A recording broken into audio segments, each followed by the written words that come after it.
तो दोस्तों, अगर आपने इस कहानी के पिछले भाग को नहीं देखा है तो आप हमारे चैनल डरावनी कहानियाँ पर जाकर देख सकते हैं। तो चलिए बढ़ते हैं आगे कहानी की ओर। गांव पूरा खंडहर था। अभी अंधेरा होना शुरू ही हुआ था। दीपक और रुद्र इस खंडहर की वीडियो बना रहे थे। आकाश ड्राइविंग कर रहा था। रूपाली और कनिका डरी सहमी बैठी थी। यह तो बिल्कुल हॉरर फिल्मों में भूतिया जगह की तरह लग रहा है।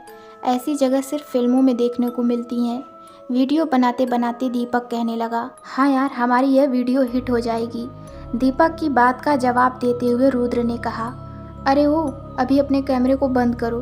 हम यहाँ किसी और काम से आए हैं। यहाँ ध्यान दो होने वाली हलचलों पर। कोई भी हलचल हो तो उसका पीछा करो, कुछ समझे? रुद्र ने अपना कैमरा बंद कर लिया। सही है दीपक, जो यहाँ सभी के साथ होता है वह हमारे साथ भी हो सकता है। हमें सतर्क रहना चाहिए। हमारा टारगेट सिर्फ उसे पकड़ना है जिसकी वजह से इस खंडहर का नाम भूतिया गांव है, रुद्र ने समझाया। और दीपक ने भी अपना कैमरा बंद कर लिया। अचानक से इनकी गाड़ी झटका देकर बंद हो गई।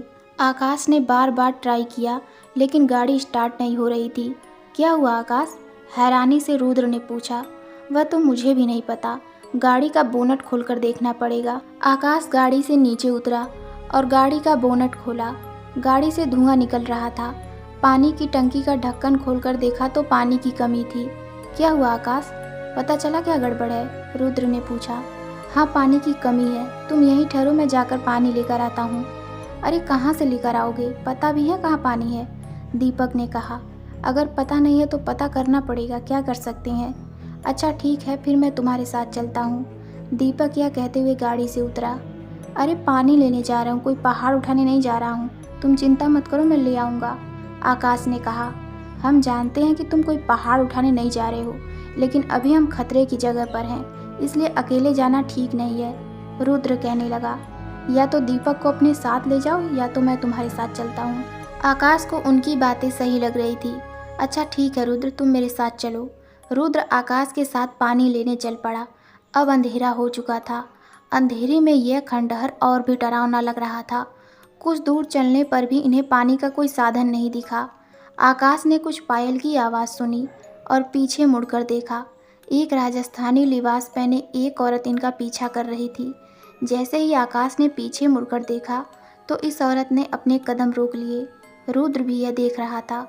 यह कौन है भाई? रुद्र ने आकाश से पूछा। मुझे क्या पता, मैं क्या यहाँ रोज आता हूँ? चल देखते हैं, आकाश ने जवाब दिया। और दोनों इस राजस्थानी लिबास पहने औरत की तरफ बढ़े और पास जाकर रुक गए। कौन है आप और यहाँ इस खंडहर में क्या कर रही हैं? आकाश ने पूछा। कुछ देर तक तो वो औरत चुप रही, फिर बोली, यह खंडहर मेरा ही तो है।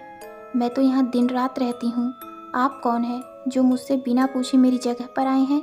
डरावनी आवाज़ के साथ इस औरत ने जवाब दिया। ऐसी आवाज़ सुनकर दोनों डर गए। जल्दी भाग भाई, यह कोई और ही बला है, यह कहकर रुद्र गाड़ी की तरफ दौड़ा। आकाश के मन में डर तो था लेकिन अभी भी उसे यकीन नहीं हो रहा था कि उसके सामने कोई साया खड़ा है, इसलिए वह पूरी पड़ताल करने से पहले भागा नहीं। आकाश ने धीरे धीरे इसके घूंघट को उठाया और फिर आकाश ने जो देखा वो आकाश के पैरों तले ज़मीन खिसक गई।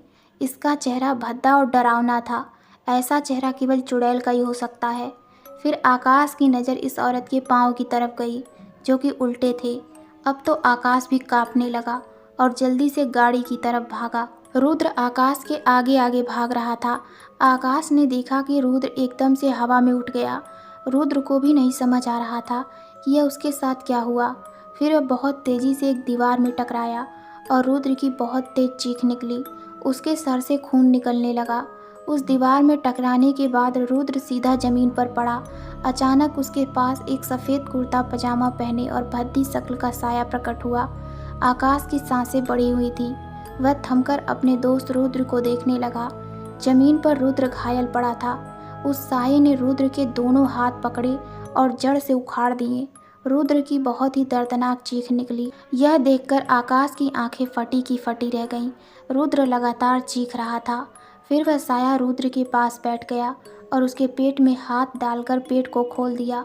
रुद्र के पेट का मांस निकालकर वह साया खाने लगा। रुद्र आकाश को निहार रहा था मगर अब वो कुछ बोल नहीं सकता था। उसकी जरा जरा सी पलकें झपक रही थी। अपने दोस्त को अपनी आंखों के सामने तड़पता देख आकाश की भी बहुत तेज चीख निकली और वह जीप की तरफ दौड़ पड़ा। तो दोस्तों, आपको ये कहानी कैसी लगी हमें कमेंट में ज़रूर बताइए।